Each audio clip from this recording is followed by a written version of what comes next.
We're glad that all of you are here for this session. And I know many of you enjoy the question and answer sessions. I think there will be some more tonight. So if you have a Bible question, if you would write it out and give it to some of the men. If they have time, they'll try to answer those questions. We were dealing with a question as our time ran out a few minutes ago. And I'll take just a minute to add a few things to it as we didn't have time then.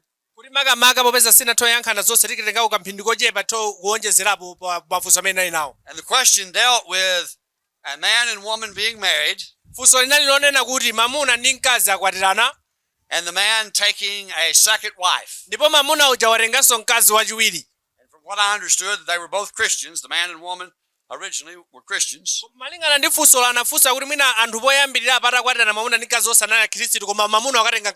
And he marries the second wife. And what's the responsibility of the first wife? Should she stay in that situation or should she get out of that situation? We were talking about the unique nature of marriage. The Bible says that two become one flesh. We were talking about how that God is in every marriage. So there's man and woman and God. But in this marriage, there's man, two women, and God.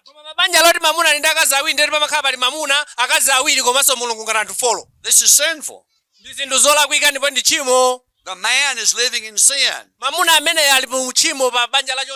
Now, there's a difference in living in sin and committing sin. A man may tell a lie,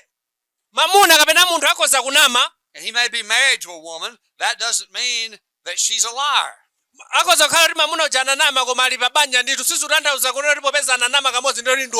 But in marriage, if two are living together, their marriage is either scriptural or unscriptural. And I don't know anywhere in the Bible that it's taught that you can have a marriage where one is scriptural and the other is unscriptural.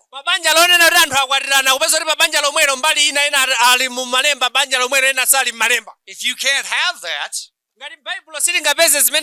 then this first wife is living in an unscriptural marriage, which necessitates repentance. And if you're in an unscriptural marriage and you don't repent, the church would have an obligation to withdraw fellowship from it. So remember, you can't have one, their marriage is scriptural, and the other, their marriage is unscriptural.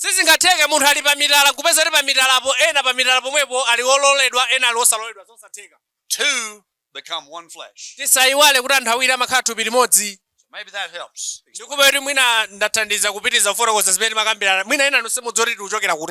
A lesson from Luke chapter 15. The scribes and Pharisees drew near to Jesus. They murmured and complained because he ate with sinners. And Jesus spake some parables unto them. Anytime that you come across a parable of Jesus, you would do well to go back and read and find out why he spake that parable.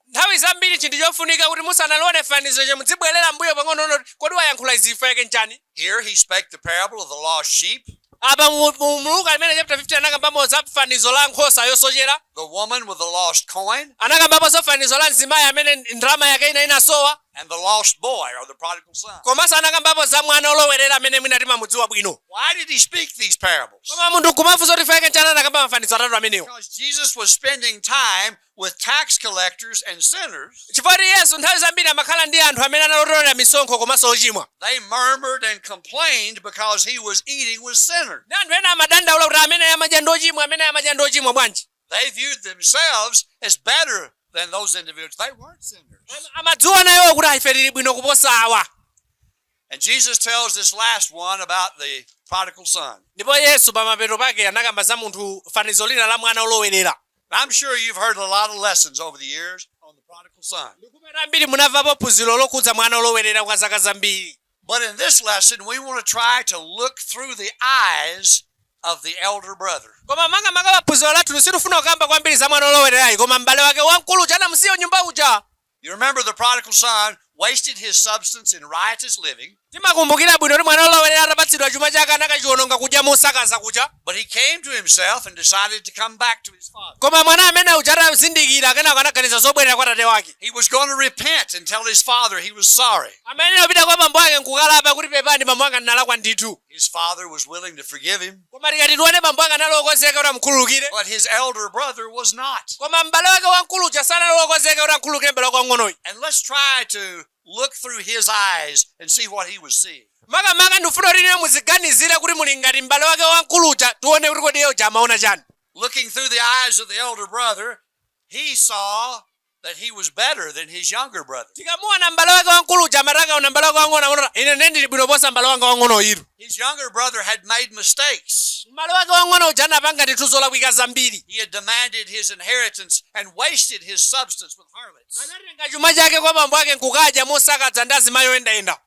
The elder brother had no compassion for his younger brother. Ndipo m'bale wake wamkulu uja analibe nazo chisoni chifukwa cha khalidwe ya m'bale wake wang'ono. He wouldn't even go into the feast. Ndipo sanati osangalala lopita kuti akadye naye m'bale wake uja atabwerera. When the father saw him coming afar off, he was so happy. Pamene bambo ake aja atamuona mwana wake akubwera patali anali osangalala kwambiri. His lost son was coming back. Analiona kuti mwana wanga otayika wabwereranso. He wanted to kill the fatted calf. Amafuna kupha nyama ya unene pabwino. He wanted to put the robe on his back. Anapanga zona amuveke chovala cha mtengo wapatali. The ring of authority on his finger. Komanso mupatsanso mphete ya mtengo wapatali. He wanted there to be a great feast and rejoicing. Komanso bambo ake aja amafuna kuti pano pakhale phwando mwana wanga olowerera wabwereranso. But the elder brother is pouting. I will not go in. Koma m'bale wake wamkulu anati ine mmene mwende sindilowa sindikafikamo ayi. He had the wrong attitude toward his younger brother. M'bale wake uja anali ndi maganizo olakwika poganizira za m'bale wake. But isn't that what produced this parable to start with? Koma kodi kuti chichitike fanizo lene chinachitika ndi chani? Jesus was eating with sinners. Yesu analota madya ndi anthu ochimwa. And the scribes and Pharisees were saying, oh, I can't believe you would eat with these people. Ndi Yesu afarisi nalemba amene tamuoneni Yesu chakudya ndi anthu ochimwa koma ameneyi. They thought they were so much better than these people. Iwo poona amaona kuti anali bwino kuposa anthu enaja. Just like the elder brother thought he was so much better. Komanso chimodzimodzi m'bale wake wamkulu uja amaona inenso ndili bwino kuposa m'bale wanga wang'ono wakasakaza chuma uyu. In Matthew chapter 9 and verse 36, Pabuku la Mateyu chapter 9 verse yake 36, the Bible talks about Jesus seeing multitudes of people and moved with compassion. pamene patimaonapo Yesu akamba za nkhani pamene anaona gulu la anthu ndipo zinamukhudza kwambiri. Jesus saw them as sheep scattered without a shepherd. Yesu powaona amaona ngati nkhosa zoti zamwazika zopanda m'busa.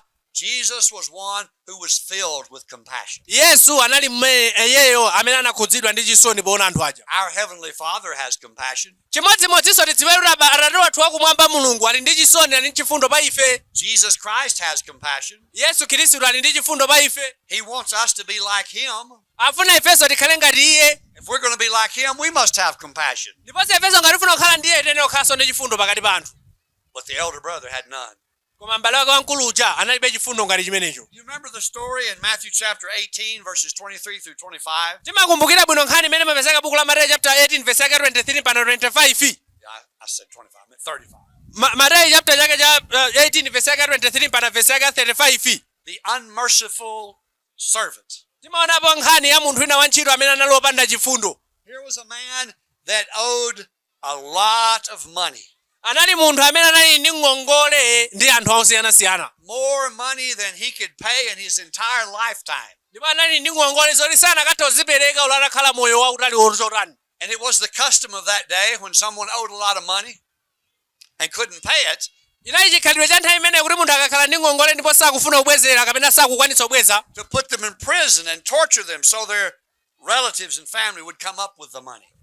chikhalidwe yayo choti ngati munthu uli ngongole ya munthu umeneyo mugwira ukamumangitsa akazunzike ndende mpaka na abale ake abweze ngongole. But he pleaded with the man that he owed the money and said, have mercy on me, I will pay. Koma munthu uja anapita kwa munthu amene anakongoza nayo ndaba kuti ndikhululukireni ndipatseni mpata ndikubwezerani ndithu. The man was moved with passion. Koma munthu uja atamva kudandaula kwa nzake anamva mchifundo komati nzake adandaula pa chiwonewuno. And he said to that man that owed this enormous sum, I forgive you your debt. Ndipo munthu uja anamuwuza munthu wodandaula uja kuti mmene wadandaulamo basi ndakukhululukira ngongole. And the man that was forgiven this huge debt, Ndipo munthu amene anakhululukira ngongole chachikulu, he goes out and finds a man that owes him just a small amount. ndiye munthu uja ananyamuka kupita kwa nzake atakhululukidwa kuti pajanalonso muli ngongole ndi inenu, iye wakhululukidwa koma. He says, pay me what you owe me or I'll throw you in prison. Ndiye munthu uja atakhululukidwa kupita kwa nzake ngati sundibwezera ndikakuponya ndende iweyo. Great mercy was shown to him, but he would not show any mercy. Yeye anakhululukiridwa ndi azake koma iye sanakathoka kukhululukira azake.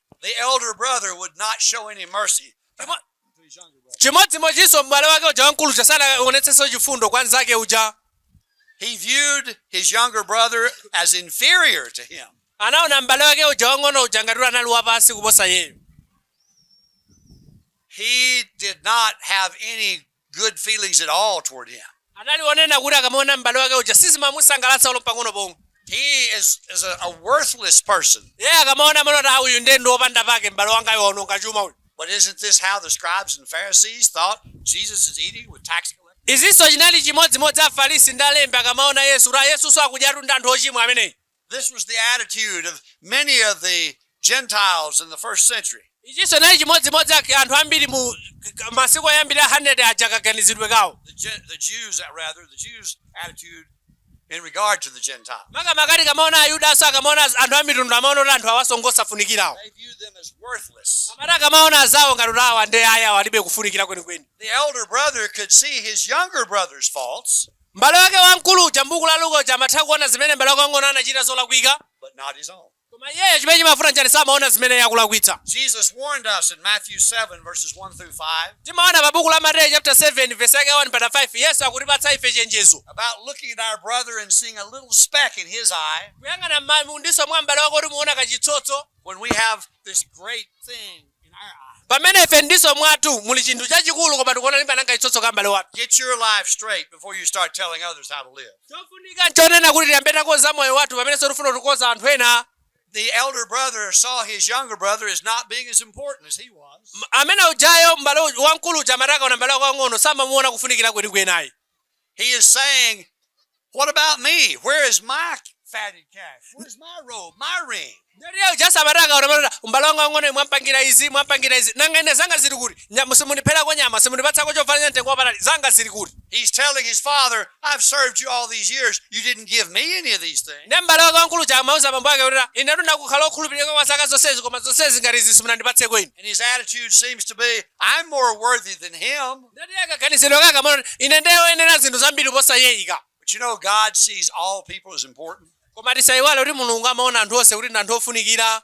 Jesus did too, didn't he? Yesu anatipatsanso chitsanzo chimenecho anaona anthu onse ngati ofunikira. When Jesus was here, he would eat with tax collectors and sinners because they were lost. Yesu ali pa dziko lapansi pano amadya ndi amisonkho komanso ochimwa chifukwa chake njani anali anthu ochimwa amafuna kuti awabwezereze kwa Mulungu. He came to seek and to save the lost. Komanso anabwera n'cholinga chakuti adzapulumutse otayikawo.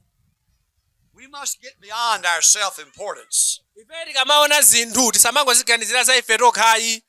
The world does not revolve around me. I'm not the most important person. Tikamakamba za dziko sikuti inu ndiye ofunika kwambiri kapena ine ndiye ofunika kwambiri ayi. The Lord loves everyone. Mulungu amakonda wina aliyense. Matthew 11:28, he said, come unto me, all you that labor and are heavy laden. Pa buku la Mateyu chapter 11 verse 29 anditulonse amene mulolema ndothodwa idzani kwa ine. 2 Peter 3:9, he doesn't want any to perish. Ndiponso tikaona pa buku la 2 Petro chapter 3 verse 9 safuna kuti umodzi adzawonongeke nkomwe. Next, we want to see how the elder brother saw himself. Chachiwiri chimene tione chakuti kodi m'bale wake wamkuluja akamadziona iye amadziona bwanji. He saw himself as one who needed to correct his father. yeye anali munthu amene akamaona bambo ake amati ngati bambo anga wangakozedwe munthu wakoza ndine basi. His father had forgiven the younger brother. Bambo ake anali akhululukira mbale wake wang'ono. But the elder brother thought that his father's judgment was faulty and flawed.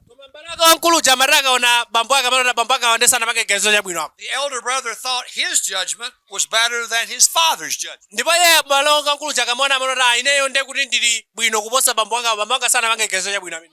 Isn't that how the scribes and Pharisees felt? They felt their judgment was better than Jesus' judgment.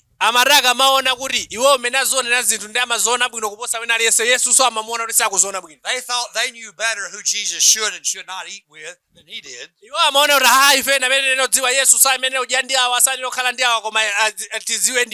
We have a lot of people today that want to correct our Heavenly Father. They don't like what God has done. God tells us about heaven and about hell. The Bible says that the majority of people are going to be lost. And sometimes people are not happy with that. And they feel like everyone should be saved and go to heaven. Isaiah 55 verses 8 and 9. The Bible says, as the heavens are higher than the earth, so are God's thoughts and ways. You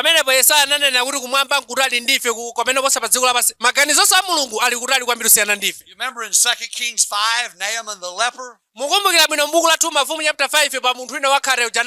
he was told to go dip in the Jordan River 7 times, he went away in a rage. Behold, I thought the prophet would come out and do this and say that. Because God didn't do it the way he wanted it done, he got mad. This is why we have denominationalism today. God tells us what to do. And man comes along and says, no, I think I can improve on that, God. I think this would be better to do it this way. Many today don't like the Lord's plan of salvation. He says you have to be baptized to be saved. Man says, oh, I don't like that. I think you ought to just accept Christ as your Savior and your Savior. There are people that don't like what God says about marriage, divorce, and remarriage. And they set aside what He says. And they live in fornication outside of marriage. They divorce and remarry as many times as they want. Or in your culture, they take multiple wives. There are people that don't like what God says about homosexuality. The Bible says it's sinful. But many today say, oh no, it's an alternate lifestyle. It's a sinful lifestyle. There are people that don't like what God says about worship. The Bible says we're to sing and make melody in our hearts. But people say, oh no, I like the instrument, so we're going to bring in instrumental music. They're not content to do things the way God says. The elder brother saw himself as being better than the younger brother. The scribes and Pharisees saw themselves as being better than the tax collectors. You and I need to be careful as Christians that we don't see ourselves as better than other people.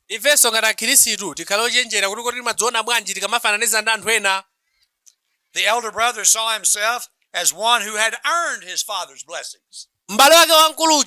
anadzona ngati iye ndi amene amayenera ndithu bambo ake adzimudalitsa adzimpatsa zinthu zofunikira. He said, I have served you all these years. I deserve this. Yeyo jamani ine ndakhala ndikukhulupirika kukusamalirani kwa zaka zonsezi. Ine ndamene amundiphere ng'ombe mundipangire zonsezi. If you notice, he said, I never transgressed thy law at any time. Ndipo timati tikaona ku buku chapapeza kuti muwala wankulu chanena kuti ine tusinaphwanyeko lamulo lompang'ono pomwe. He's saying, because I've been so good and so holy and righteous, I deserve the calf, the ring, and the robe. Nepa amaganiza kuti popeza ndakhala wabwino inji ine ndimene ndipatse chovala cha mtengo wapatali komanso mphete komanso nyama mundiphere nyama yonene pabwino. Isn't that how the scribes and Pharisees saw themselves? Sichinaiso chimodzimodzi imenenso Afarisi ndi alembi amadzionera. We're not sinners like this tax collector. Amati ife sife ochimwa atungatawa amisonkho awa ndengonjezawa. We're much better than they are. Ife tiliko bwino kuposa amenewo.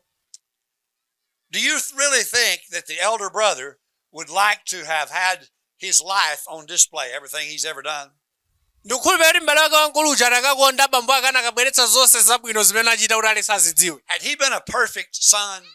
Kutheka kuti anene ndi mwana wabwino. Are there any perfect people? Komanso kuthekanso aliponso anthu ena akuzomanena kuti ifeyo ndife anthu oyenera ndife oyera ife. The only perfect person we read about in the Bible is Jesus. Koma tikakamba za munthu amene alonena ndi bedi wolakwika ndi Yesu Khristu basi. In verse 29, when he said, neither transgressed thy law at any time. Tikaona mabuku la Luka chapter 15 verse 29 anayankhula ndithu kunena kuti sinaphwanya lamulo lanu lililonse. There's something in the original, the Greek, that really helps us understand what he's saying. Tikaona mavesi yake 29 pali mawu ena achigiriki amene angatithandize bwino lilimvetsetse bwino. He's literally saying, not even at any time, never at all, not even once. Yeye amafuna kutanthauza kuti inetu ndakhala mwana wabwino sinakulakwire mkonolo mpang'ono pomwe.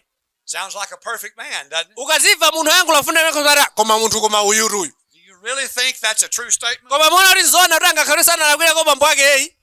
No, that was not a true statement. Sizingakhale zona. Let us look now to see how the elder brother saw the father. Komanso tioneni nkholinso mmene m'bale wake wankuluja anaonera bambo ake. In verses 29 and 30, tikaona pa vesi yake 29 ndi vesi yake 30 Luka chapter 15. he saw his father as one that was unjust. Iye apoona bambo ake amaona bambo ake sanaziyendetse bwino zino.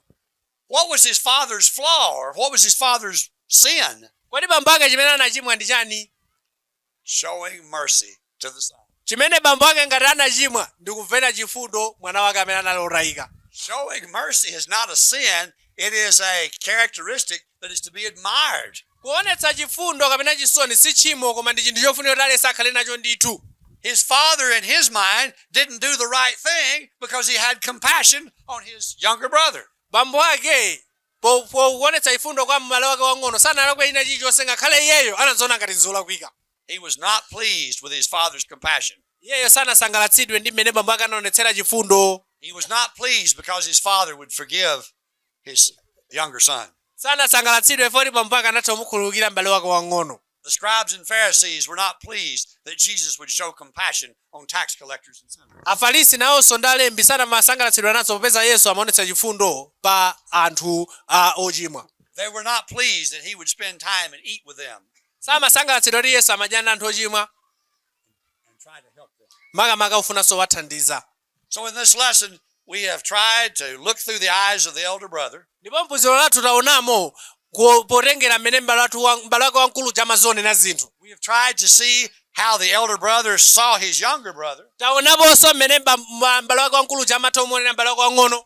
how the elder brother saw himself, Komanso taonaponso mmene m'bale wake wankuluja amadzionera iyeyo mwini wake. and how the elder brother saw his father. Komanso mmenenso m'bale wake wankuluja amatha kuonera bambo ake. I have a question for you. Ndikufuna ndiufunseni funso ili inu.